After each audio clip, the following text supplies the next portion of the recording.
अस्सलाम वालेकुम। Second year हम लोग केमिस्ट्री में आज हम चैप्टर नंबर 2 का एक और टॉपिक पढ़ने वाले हैं जिसमें हम कैल्शियम के कंपाउंड को लेके उसकी प्रॉपर्टीज और उसकी यूजेस को डिस्कस करेंगे।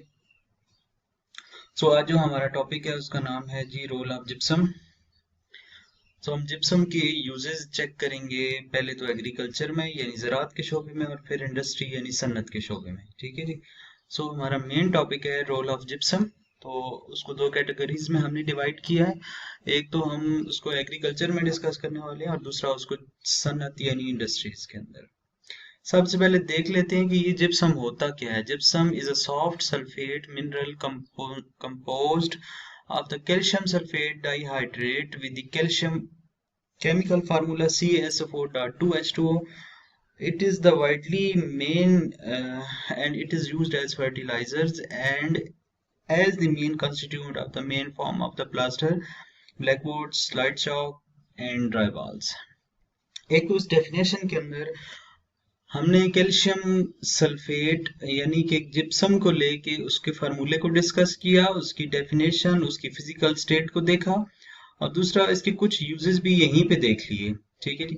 मेन जो आपने याद रखना है कि ये जिप्सम जो है is a soft sulphate mineral. ये कैल्शियम की एक मिनरल है। आपको पता है मेटल ज्यादातर मिनरल्स की फॉर्म में पाए जाते हैं या सॉल्ट की फॉर्म में पाए जाते हैं और इसका फार्मूला है कैल्शियम सल्फेट CaSO4.2H2O। 2 मोल वाटर के अटैच होंगे तब जाके इसको हम जिप्सम बोल सकेंगे।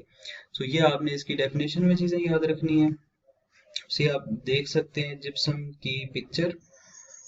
एक तो gypsum in South Wales Australia में जिप्सम इस तरह का पाया जाता है और दूसरा जिप्सम पाउडर जो हम लैब्स वगैरह में आमतौर पर यूज करते हैं वो जिप्सम इस तरह का होता है जी। अब हम सबसे पहले इसका यूज देखेंगे एग्रीकल्चर में। पहला यूज जो हम देखने वाले हैं वो है यूज्ड इन फर्टिलाइजर्स यानी खादें वगैरह बनाने के लिए अब जिप्सम को यूज करते हैं। Gypsum is one of the earliest form of the fertilisers used in the United States. America में जो बहुत ही जमाना पहले जो सबसे पहले फर्टिलाइजर्स यूज हो रहे थे उनका नाम था gypsum. It has been applied to agricultural soil for more than 250 years. Gypsum is a moderate soluble source of the essential plant nutrients. Calcium and sulfur can improve the overall plant growth in fertilizers. फार्मूले पे गौर करते हैं दोबारा से इस बात को समझने के लिए। आप देखें फार्मूले में कैल्शियम भी मौजूद है और सल्फर भी मौजूद है। उसने अभी ये बात हमें बताई है कि कैल्शियम और सल्फर दोनों ही प्लांट ग्रोथ के लिए बहुत ज़्यादा इम्पोर्टेंट हैं और इस वजह से 250 इयर्स अगो अमेरिका में यूनाइटेड स्टेट्स में इसको मेन फर्टिलाइजर के तौर पे यूज़ किया जाता था। उसके बाद ये आप देख सकते हैं कि प्लांट जमीन का कुछ स्ट्रक्चर है। ये प्लांट पौधे की जो ग्रोथ है ये देख सकते हैं जड़ों की ग्रोथ नीचे वाली साइड में ज्यादा है जहाँ पे कैल्शियम है। देख सकते हैं इस साइड पे कैल्शियम मौजूद नहीं है तो जड़ें इधर ही तक हैं और यहाँ पे जड़ें ज्यादा नीचे जा रही हैं। इसका मतलब है यहाँ पे कैल्शियम की वजह से पौधों की जड़ें भी ज्यादा अच्छी तरह से ग्रो कर सकती हैं। अब दूसरी बात हम देखते हैं कि ये चूंकि पौधे को सल्फर भी प्रोवाइड करता है, इसमें CaSO4 एस यानी सल्फर इसमें मौजूद है। आप देख सकते हैं कि सल्फर की मौजूदगी में पौधे की बैरूनी ग्रोथ यानी जड़ के बाहर जो जमीन के बाहर पौधे की ग्रोथ है वो भी अच्छी होती है। दूसरा हम यूज इसका पढ़ते हैं जो एग्रीकल्चर में है for leaching prevention in agriculture. Addition of जो जिप्सम है उसको आप जब रिसाइकल्ड करके यूज करते हैं, इसके अंदर रिसाइकल करके आप यूज करते हैं एग्रीकल्चर के अंदर, and lime soil can increase the crop yield.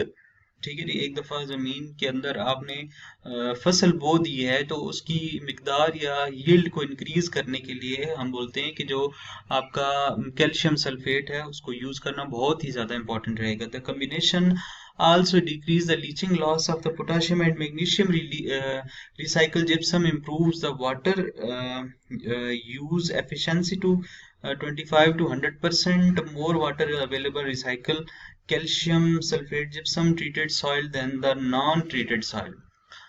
बहुत ही आसान बात कि अगर पौधे को मैग्नीशियम, ठीक है जी, या पोटाशियम की कमी हो जाए तो पौधे में ग्रोथ कम हो जाती है और वाटर की मिकदार भी कम हो जाती है।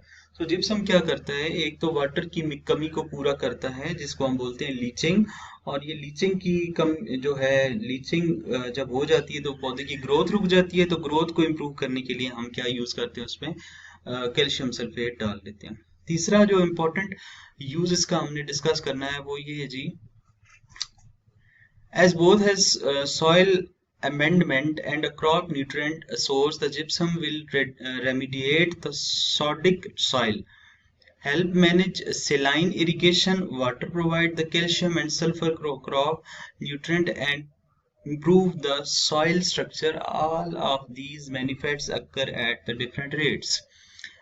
यानी कि आप बोल सकते हैं कि सेम ऑर्थोर की जो जमीन है जिसमें पानी की मिकदार बहुत ज्यादा हद तक बढ़ जाती है, जो पौधे की ग्रोथ के लिए वो भी अच्छा नहीं है, उसको भी प्रिवेंट करता है।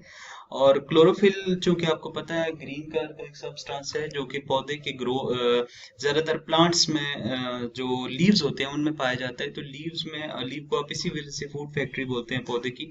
सो जो सल्फर है, जो जिप्सम से सल्फर निकलता है, वो उस क्लोरोफिल की मिकदार को बढ़ाने और उसकी मिकदार को बराबर रखने के लिए भी जरूरी है। सो ये थे जिप्सम के रोल इन एग्रीकल्चर। तो हम इनको रिवाइज कर लेते हैं जो मेन हमने पॉइंट पढ़े। एक तो लीचिंग को प्रिवेंट करने के लिए यूज किया जाता है, और दूसरा क्लोरोफिल की मिकदार को बढ़ाने के लिए, सल्फर की मिकदार को बढ़ाने के लिए भी यूज किया जाता है, फर्टिलाइजर्स वगैरह बनाने के लिए यूज किया जाता है। ये तो थे जनाब uses of gypsum in agriculture. अब हम बात करते हैं uses of gypsum in industries. ठीक है जी, पहले ओवरऑल बात कर लेते हैं। Gypsum uses include manufacturing of wall boards, white colour के वो बोर्ड्स जो होते हैं उनके बनाने के लिए, सीमेंट की तैयारी के लिए, प्लास्टर ऑफ पेरिस की तैयारी के लिए, सॉइल कंडीशनिंग के लिए, hardening retarding of the Portland cement के लिए। Varieties of gypsum are known as satin spar and alabaster, used to variety of the ornamental purposes. However, they low hardener limit their durability. ठीक है जी, कुछ important uses हमने यहाँ पे पढ़ लिए, जैसे कि वॉल बोर्ड सीमेंट की तैयारी के लिए, plaster of Paris, soil conditioning, hardening, Portland. आमतौर पे जो सीमेंट यूज किया जाता है कंस्ट्रक्टिव प्रोसेस के लिए, बिल्डिंग वगैरह की तैयारी के लिए, उसकी तैयारी में और उसको हार्ड बनाने के लिए भी इसको यूज किया जाता है। ऑर्नामेंट्स बनाने के लिए भी इसको काफी हद तक यूज किया जाता है। अब हमने इनमें एक यूज पढ़ा कि ये यूज किया जाता है प्लास्टर ऑफ पेरिस की तैयारी में। तो देख लेते हैं what is plaster of Paris. ये प्लास्टर ऑफ पेरिस क्या है और किधर से आ गया। Gypsum rock is converted into gypsum plaster by driving off some of the chemical combined water. Simple सी बात है, आपने कैल्शियम सल्फेट का फार्मूला अब यहाँ पे जिप्सम का जो पढ़ रहे हैं वो है CaSO4.2H2O।